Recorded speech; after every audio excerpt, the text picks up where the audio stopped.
Iya, karena soal listrik ini soal utama. Kalau yang untuk masyarakat miskin itu memang kecil bayarannya. Kalau kami ini dianggaplah pengusaha. Kalau sudah lebih dari 2.200 watt ke atas, itu bayarnya Rp1.500 per meter. Ya. Kami tuh merasa berat. Kenapa? Mereka buat aturan, kami harus buat izin usaha dulu, mengajukan ke PLN baru diturunkan. Kami ini bukan pengusaha besar, kami ini masyarakat petambak gitu. Kenapa lah nggak dikasih prioritas pada kami ini gitu, nggak Rp1.000 saja per meter. Jadi satu lagi juga Pak, kalau memang dayanya mereka orang PLN menganggap dayanya kurang, kenapa masyarakat yang menyambung tambah lagi kok dikasih terus? Seharusnya kalau memang terbatas kenapa masih dikasih sambung terus? Kita disuruh nyambung terus. Dulu terapung. Seharusnya terapung mereka besarkan dulu baru disambung-sambungkan gitu. Ini enggak, kapan saja ada penyambungan oke. Kapan saja penyambungan oke. Kenapa bayar kontan? Terakhir kita pakai lilin Pak.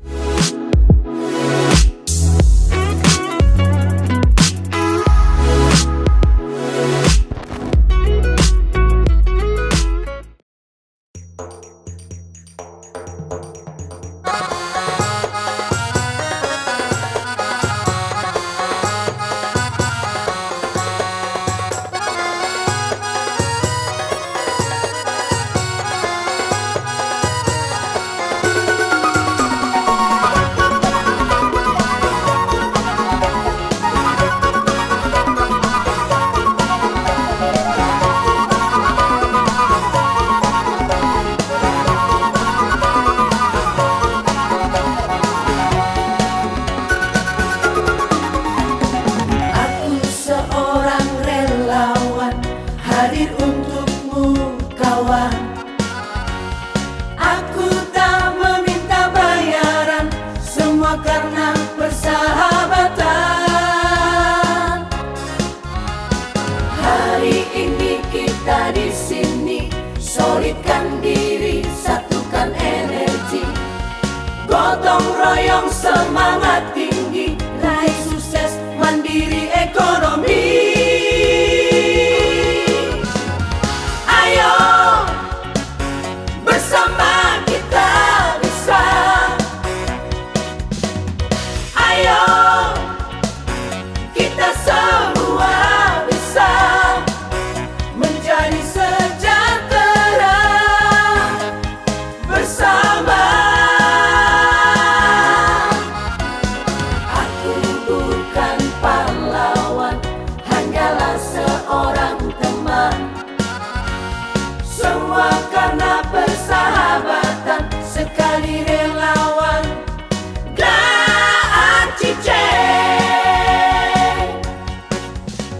Belum ada orang bercita-cita satu desa, 9 dusun declare, kami akan menjadi udang panami terbaik di dunia.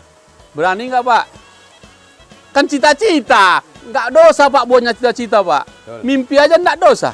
Jadi maksud saya gini Pak, kenapa tadi udah listrik oke semua. Maka teman-teman PLN bilang dia akan pasang di sini plang. Saya pastikan listrik di semua kolam nggak akan pernah mati selama kami ada. Mantap. Karena cita-cita mau mendunia, dia mau ikut juga top. Sekarang tinggal yang Bapak sebut. Berapa ton Pak hasilnya jadi kalau satu desa ini keluar? 3 ton per hari, besar itu Pak. 200 juta. Kalau per bulan 6 miliar. Satu desa memutar uang 6 miliar hanya dari udang. Kau cari Pak desa mana di Republik ini ada yang kayak gini. Masukkan Pak Haji. Ini bukan soal pasrah dan mesra ini kalau udah ini.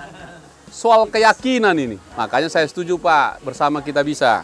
Bersama kita bisa. Berkumpul, bersatu membangun ekonomi mandiri. Dalam pertemuan nanti 17 Agustus, mudah-mudahan PLN sudah selesai. Saya minta tolong teman-teman, kita respect sama PLN. Supaya PLN pun respect membackup usaha kita ini. Begitu caranya. Jadi dia hidup dua-duanya. Jadi saya banyak sekali mengucapkan ribuan terima kasih kepada Bapak ya DPR yang mau pula ya datang ke dusun yang sangat terpencil. Cuman saya merasa terpencil karena dia kalau dilihat dari sana kayak nggak ada dusunnya kan Pak. Iya betul. Kosong ya. Kemudian dari sana pun seperti itu juga. Cuman dengan sekarang ini udah banyak yang berbudidaya tambak ini, dari sana udah mulai terang kalau malam. Kalau dulu Pak di sini bisa dibilangkan kata orang jin buang anak. Nah. Dengan gendala-gendala yang telah disampaikan tadi, itu memang betul sekali apa yang telah disampaikan oleh masyarakat, bahasanya daya listrik itu memang rendah, itu sangat betul, dan upaya kami sebenarnya udah cukup lama untuk membenahi hal itu. Namun mungkin tadi salah colok itu tadi, salah colok. Jadi sampai di masyarakat kita itu mau mandi pun sekarang ini gantian, Pak. Bergilir. Iya. Kalau sana udah ngidupi kompresor, jangan ngidup di sini, nggak akan keluar, Pak. Jadi masyarakat itu ya kalau udah sore hari ini, Pak, listrik itu sangat rendah sekali. Nggak kuat, Jadi ya. nggak bisa terus, Pak. Jadi kami dari pihak mengucapkan ribuan terima kasih juga ya dari pihak PLN ini ya, Iya. yang bisa langsung menghadir ya. Jadi tadi udah saya bawa ini keliling ya kan. Yang sana itu udah saya kasih tahu juga keluhannya yang sana, yang udahlah pokoknya secara pribadi udah saya sampein dah. Oke, Udah dicatat itu dia pasti. Udah bicara dari hati ke Ya, hati. dari hati ke hati. Udah mulai dari pasrah sampai mesra. Ya betul sekali. Bukan maksud apa-apa, kami juga sadar kalau kami nggak punya PLN, kami memang mati, nggak bisa usaha kan gitu. Tapi saya kira selama ini karena nggak ada komunikasi aja antara kami dengan PLN, tapi yang saya alami selama ini, saya juga tidak memuji PLN. Kebetulan ada kawan, Pak Ali namanya, orangnya kiri, 24 jam tuh kalau kami telepon, kalau saya yang telepon dia memang pasti turun, kalau anggotanya pasti diturunin. Pasti diturunkan, apa kendalanya bang, gini. Dia kasih jelaskan sama kita, bang sebenarnya rasio meteran di sini, trafo di sini cukup loh bang, kok bisa gini. Dia pun heran, saya nggak berani bilang sama dia, ini ada yang curi kali, karena kalau saya bilang gitu kan sama meludah ke atas, nanti marah kawan-kawan. Jadi karena bapak mewakili, abang mewakili direktur ya, ini mohon ditertipin aja gitu. Mungkin inilah mohon maaf kalau penyampaian saya ini kasar. Saya nggak bisa cakap halus karena memang bukan orang halus. Maklumlah orang Medan bang, nah, orang Medan kan gitu ya kan. Bahasanya kasar tapi mudah-mudahan hatinya lembut. Ya, Sedap. Billahi taufiq wal hidayah. Assalamualaikum warahmatullahi wabarakatuh. Waalaikumsalam. DPR itu tugasnya 3, bikin undang-undang, mengawasi pelaksanaannya, bikin budget bernegara. Nah teman-teman PLN ini, tadi ada undang-undangnya, ketenaga listrikan. Tugas kami juga mengawasi pelaksanaan undang-undang itu. Mereka makanya datang. Jadi bukan karena mertuanya Panjaitan, kami menjadi undang. Saran saya, ber-WA group tadi yang kadus-kadus dengan Pak Saragi. Jadi at least desa Pantai Gading ini kita monitor dengan baik apa yang terjadi. Kan nggak semua mereka bisa. Berapa orang lah mereka untuk seluruh Binjai Langkat ini. Tapi kita menyadari penting listrik itu. Harusnya kita jaga bersama. Mungkin pertemuan-pertemuan kadus perlu mengingatkan warganya, ayo kita jaga. Tadi waktu pertama kita lihat trafo, apa yang pertama saya bilang? Siapa yang nyuri? Kan saya bilang, toh. Siapa duluan nyuri, kalian keluar, ku gantung kalian di bawah tiang listrik ini. Yang nyuri itu, kan kira-kira begitu. Karena kita tahu itu aja soalnya. Kalau di dusun 1 tadi Pak langsung saya tembak kan. Ini ada nggak yang curi listrik di sini kan gitu kan. Tapi kalau di sini tadi nggak ada. Tetapi kan masalah penyalahgunaan listrik ini memang itulah yang menjadi kendala PLN saat ini. Karena kami juga sering waktu melakukan razia itu, ini kan punya negara, ngapain kau urusin? Saya kan bayar bulanannya katanya. Tetapi dia tidak tahu Pak, mencurinya itu ya curi daya seperti yang Bapak bilang tadi. Dia memang harusnya tidak dicuri, tapi MCB-nya itu diperbesar. Jadi harusnya dia bisa dialirin oleh 900, karena kontraknya cuma 900, dia sambung, diakalin lah gimana caranya. Jadi berapapun dia lewat. Saya tadi senang dengernya tadi itu, nggak akan berpantang pulang sebelum terang. Jadi saya kira udah lengkap semua pertemuan sore hari ini. Sekali lagi terima kasih Pak Damanik, Pak Saragi sudah bisa bersama-sama nanti sampaikan ke Pak Nova, Pak Taufik, Pak Irwan, dan sampai semua saya juga akan sampaikan. Ini bagian dari tugas kenegaraan. Maka saya katakan berkali-kali, rapat kita ini, pertemuan kita ini penting sekali.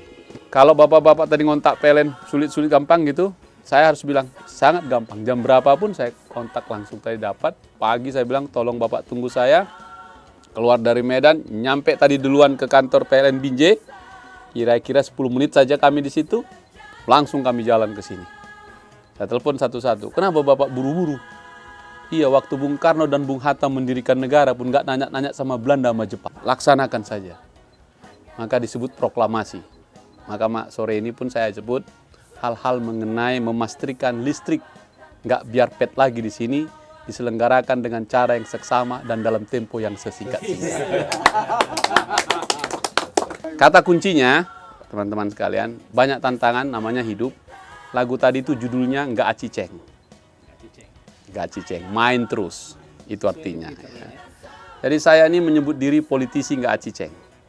Sekali saya sentuh, saya tuntaskan sampai selesai. Kecuali aku udah nyerah. Makasih PLN, waktumu sudah kami ambil sejak jam 2, tadi kita jam 10, sekarang jam 4, berarti 6 jam.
Jangan lupa subscribe, komen, like, and share. Kebalik ya.